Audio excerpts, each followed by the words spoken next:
السلام عليكم.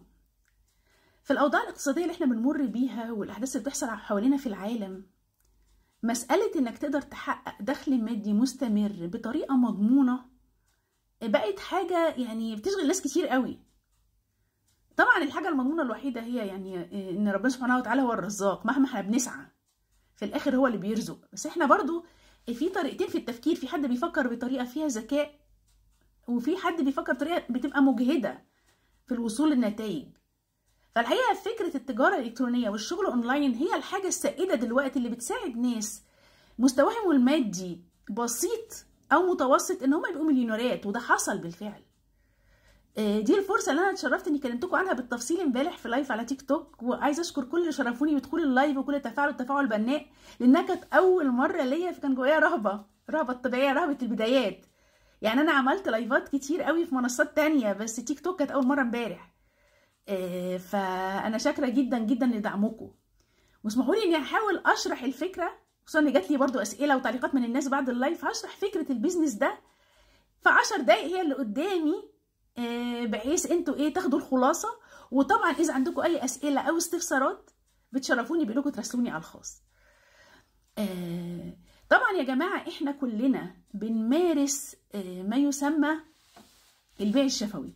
يعني انت لو رحت مطعم وعجبك الاكل، او رحت كورس وعجبك، بتحكي خبرتك الايجابيه لاصحابك، فاصحابك بيصدقوك. وطبعا اكيد هيصدقوك اكتر ما هيصدقوا مثلا لو الشركه عامله اعلان او المطعم عامل اعلان. وبالتالي في احصائيه بتقول ان 84% من المبيعات بتحصل نتيجه البيع الشفوي، نتيجه ان الناس بتصدق اصحابها. عشان كده شركه ليف فري البريطانيه اللي بقالها في البيزنس 12 سنه اعتمدت على الطريقه دي في شغلها. الشركه دي ما بتعملش اعلانات في التلفزيون، ما بتصرفش اي حاجه في الدعايه، هي بتعتمد على ان يكون لها وكلاء بيجربوا خدماتها بنفسهم، وبعدين بيكلموا اصحابهم عنها. وبالتالي زي ما بقول لكم احنا يعني هنثق في اصحابنا اكتر ما نثق في اي حاجه تانية. عشان كده الموضوع ده ناجح جدا. انا عشت في كندا فتره يا جماعه وجربت الموضوع ده هناك برضو. الموضوع ده بينصح بيه مليونيرات ومليارديرات هناك. البيع المباشر من افضل الطرق اللي تخلي انسان عادي يبقى مليونير. ده شيء مجرب وشيء بينصح بيه، غير كمان ان له سكك مجربه. بمعنى ايه؟ يعني لما بتشرفونا بالاشتراك في البيزنس، انت نجاحك مضمون. ليه؟ لان البيزنس دي قايمه على ان انت لما تشترك وحد يدخل معاك في فريقك، انت بتستفيد ماديا من كل حد بيدخل معاك، وكل حاجه الحد ده بيقدر يحققها للبيزنس انت مستفيد. يعني اي دخل مادي هو بيحققه انت بتحققه عشان هو في فريقك، وكمان لو هو دخل حد تحته انت مستفيد. فالسلسله الجميله دي بتعمل ايه؟ تحقق لك دخل سلبي، تبتدي ان انت تستفيد من وقت الاخرين. عشان كده ده بيخليك تقدر تبقى مليونير بسهوله جدا. فمساله ان اول تساؤل عند الناس، طب انا لو الشركه مضمونه وبقالها 12 سنه واي حد يبعت لي على الخاص هبعت له لينكات هيقدر يتاكد منها ويتاكد من سمعتها، عامله شراكات مع اسماء كبيره جدا جدا، زي مثلا بنك ابو ظبي التجاري، زي اتصالات مصر والامارات، زي الفطيم، عامله شراكات مع اسماء كبيره جدا، وده يديها مصداقيه. زي جامعه اكسل في بريطانيا، ودي جامعه معتمده عالميا بتدي كورسات من خلال الشركه دي. فاول تساؤل، هي الشركه دي حقيقيه ولا لا؟ ده متجاوب عليه وسهل قوي تتاكدوا منه، حتى بانكم تسالوا شات جي بي تي. يعني ابسط حاجه تسالوا عن الشركه يقول لكم هو. فدي خلاص ضمناها. بس بيجي التساؤل التاني، طب انا ازاي اضمن ان انا انجح؟ الضمان ان اللي سبقوك هيضربوك، لان اللي سبقوك نجاحهم من نجاحك، هم هيستفيدوا كل ما انت تنجح. فانت لما بتدخل بيبقى في خطه بتاخدها مفصله، ازاي تقدر تعمل مبالغ ماليه كبيره في وقت قليل اذا التزمت بالخطه دي، لان الخطه دي عملوها الناس قبلك ووصلوا لنفس الهدف. في نفس الوقت البيزنس ده فيها ميزه المرونه، وده اللي شجعني انا شخصيا ان انا اشترك فيها.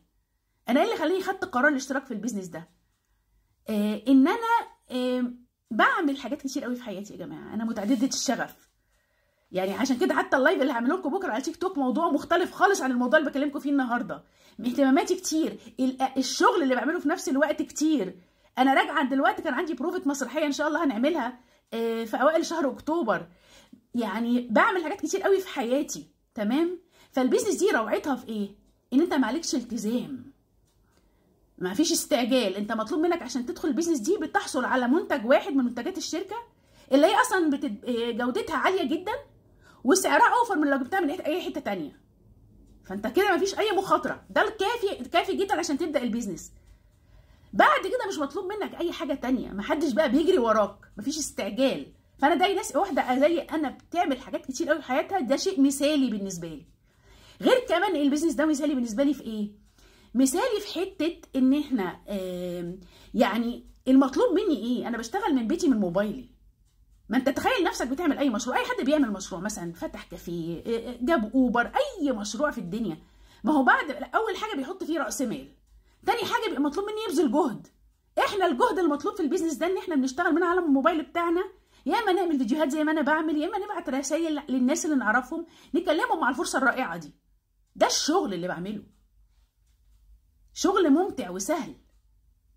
فكمان ايه ويعني فدي ميزه تانية، يبقى الشغل المطلوب مني سهل. تاني حاجه انه حسب ظروفي وحسب وقتي، لاني انا ما فيش عليا الزام ان انا اعمل حاجه سريعه.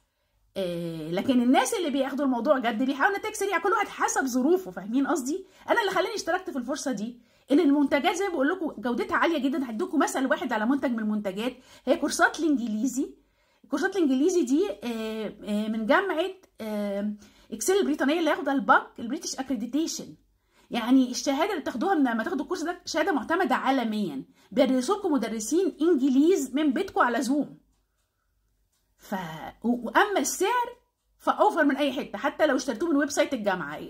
الجامعه عامله شراكه مع شركه ليف فري ان الناس تقدر تحصل على كورساتها من خلال الشركه. وساعتها انت ما حصلت على الكورس بقى عندك بيزنس، بقيت تقدر بقى عندك متجر الكتروني وتقدر تعرض في 80 دوله كل منتجات الشركه. طب ايه المخاطره؟ صفر. ده انا خدت كورس انجليزي. طبعا ده مثل واحد من خدمات كتير بتقدمها الشركه، كلها بالطريقه دي، كلها جودتها عاليه ومطلوبه واوفر من لو جبتها في اي حته تانية. طيب انا دخلت، طب انا انجح ازاي؟ اللي سبقوك من مصلحتهم انك تنجح فهيدربوك.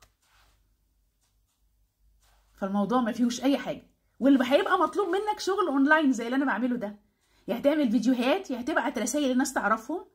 كمان هم يعني دارسين ذكاء اصطناعي بيدربوك، يقول لك تقول ايه بالظبط. حتى في البدايات انت بتعمل كوبي وبيست للرسائل وتبعتها. الخطوات معموله ومجربه